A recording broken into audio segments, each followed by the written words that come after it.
किसी से डरो या ना डरो, मैं तो आपसे निवेदन कर रहा हूं, तुम लोग मराठा हो, महाराष्ट्र में रहने वाले लोग हो, तुम लोग वो व्यक्ति हो बारामती में रहने वालों, बहुत शूरवीर हो, ध्यान रखना, तुम किसी से नहीं डरते।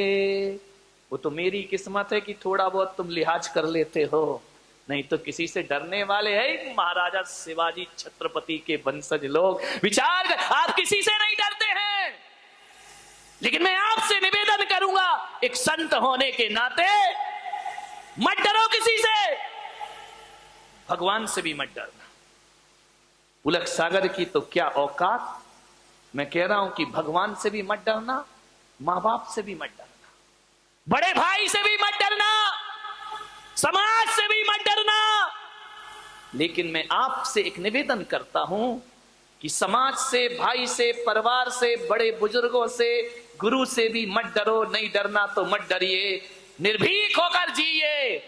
लेकिन आपसे एक निवेदन करूंगा कि डरना तो भगवान से भी नहीं चाहिए, लेकिन आपसे एक ही निवेदन है मेरा कि भगवान से डरो या ना डरो, पर आदमी को अपने कर्मों से जरूर डरना चाहिए, क्योंकि कर्म किसी को छोड़ दे भगवान तो फिर भी छोड़ देगा, लेकिन कर्म किसी को भी छोड़ते नहीं। कर्मों को सुधार।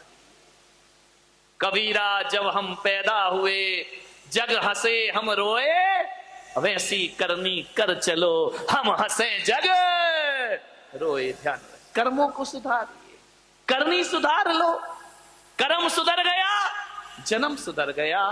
ध्यान रखना, मति सुधर गई गति सुधर जाएगी, भव सुधर भाव सुधर गए भव सुधर जाएंगे। ध्यान रखें, कुछ नहीं करना है,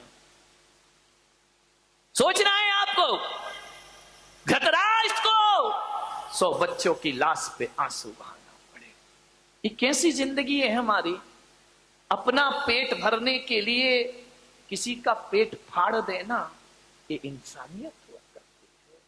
विचार करिए, अपना जीवन जीने के लिए, गला बिठाएगा तो, अपना जीवन जीने के लिए दूसरों की जिंदगी उजाड़ देना, ये कैसी मानविकता है। हम तो वो लोग हैं जो दूसरों के लिए अपने जीवन का बलिदान कर दिया करते हैं। महात्मा बुद्ध जब जा रहे थे जंगल से, एक शेरनी हिरनी का शिकार कर रही थी। महात्मा बुद्ध ने कहा ठहरो, ये मत करो। बोले ये मेरा भोजन है। महात्मा बुद्ध ने कहा ऐसा मत करो, पिछले जन्म में किया था तो शेर की पर्याय मिली है, इस जन्म को सुधार ले। शेरनी से कहा, उसने कहा कि मैं क्या करूं। बोले हिरनी को छोड़, मुझे भूख लगी है। महात्मा बुद्ध ने अपना हाथ शेरनी के मुंह में दे दिया, तुझे भूख मिटाना है तो मुझे खा के भूख मिटा ले, लेकिन उस बकरी को, उस हिरनी को छोड़ दे।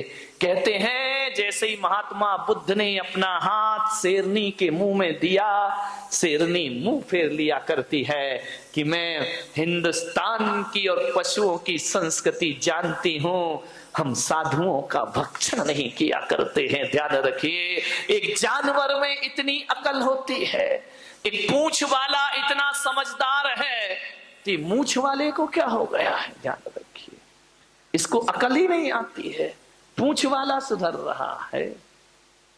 विचार करना है। मुझे कुछ दिन पहले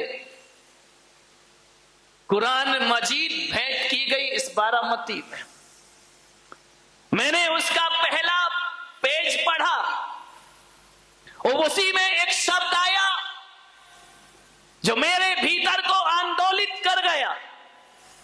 पहली लाइन लिखी है कि इस जगत का कोई भगवान है तो अल्लाह है, खुदा ही भगवान है, दूसरा कोई भगवान इस जगत में नहीं है।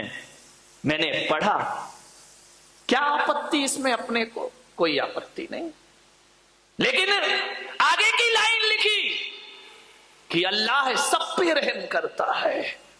वो लाइन पढ़ के मेरी निगाहें रुक गईं कि कुरान मजीद, कुरान शरीफ में कहा है कि अल्लाह सब पे रहम करता है।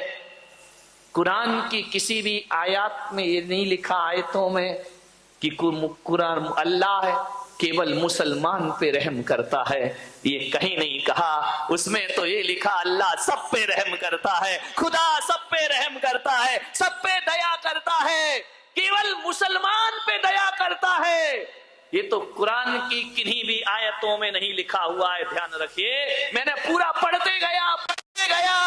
मैंने कहा पढ़ूं तो इसमें लिखा क्या है। हर जगह लिखा है रहम करो, रहमो परवरदिगार, सब पर रहम करिए। और जो आदमी रहम नहीं करेगा, कयामत के समय खुदा आएगा, नेकी करने वालों को जन्नत में भेजेगा और बदी करने वालों को दोजख में जाकर के पटक दिया।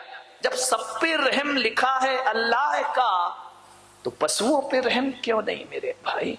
प्रश्न तो मेरा यहां खड़ा हो जाता है। पशु पक्षियों पर बेरहमी क्यों? तीर्थंकर प्रत्येक प्राणी पे करुणा करते हैं। अवतार पुरुष ने प्रत्येक जीव को जीने का अधिकार दिया है, तो अल्लाह ने भी सृष्टि में सबको जीने का हक प्रदान किया है। किसी की हत्या करने का हक प्रदान नहीं किया है। किसी भी धर्म ग्रंथ में नहीं लिखा है कि आप हत्याएं करिए, ध्यान रखिए मान्यवर। अमेरिका कहता है कि विश्व एक व्यापार है। अमेरिका का संदेश, विश्व एक व्यापार है और यहां केवल मनुष्य को जीने का अधिकार है। और ऋषि मुनि का देश मेरा भारत कहता है कि विश्व एक व्यापार नहीं, मेरा भारत तो कहता है विश्व एक परिवार है और यहां सभी को जीने का अधिकार है। वसुधैव कुटुंबकम, ये चिंतन है हमारे देश का कि परिवार है। पशु पक्षी हमारा परिवार है, एक इंद्रिय हमारा परिवार है, पेड़ पौधे हमारा परिवार है, सब हमारे परिवार हैं। सबको जीने का अधिकार है, ध्यान रखना मान्यवर। सोचना है आदमी को क्या हो गया है, ऐसी बुद्धि मारी गई 21वीं सदी के इस इंसान की कि टीवी पर देखा संडे हो या मंडे रोज खाओ अंडे। आदमी तैयार हो गया। अब अभी एक चाल और चल गई है, अंडा शाकाहार है। ध्यान रखिए, माथा ठोक लिया मैंने, अंडा शाकाहार हो गया। अरे मेरे भाई बताइए, मुर्गी के गर्भ से पैदा हुआ है, बताओ आपने इंजेक्शन दे दे करके अंडे पैदा कर दिए हैं। अब इतने अंडे हो गए, इतने अंडे हो गए, इतने अंडे हो गए।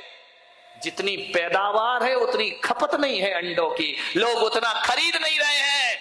तो व्यापारियों ने एक षड्यंत्र रचा। बोले अभी अंडे खत्म कैसे होंगे, पैदा ज्यादा हो रहे, खपत कम हो रही है, क्या किया जाए?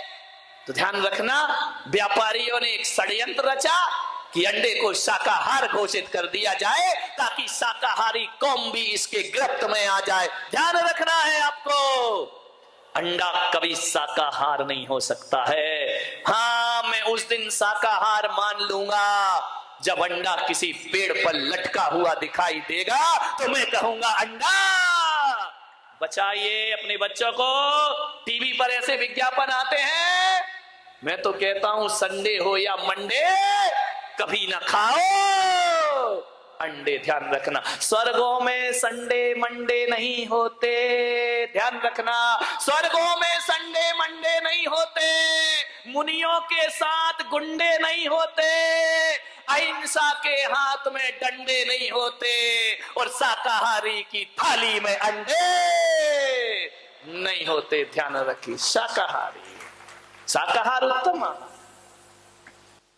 आज अस्पतालों में जाकर के देखना तो शाकाहारी पेशेंट कम मिलते हैं, मांसाहारी पेशेंट ज्यादा मिला करते हैं। कैंसर की शिकायत है, टीबी की शिकायत है, ध्यान रखना, बीपी की शिकायत है, ये मांसाहारी लोगों को ज्यादा हुआ करती है। ध्यान रखिए, जो मांस भक्षण करते हैं उनसे अस्पताल भरे पड़े हैं। ध्यान रखना मान्यवर, आपसे मेरा एक निवेदन है, बड़ी विनम्रता के साथ खान पान पर विशेष ध्यान दीजिए।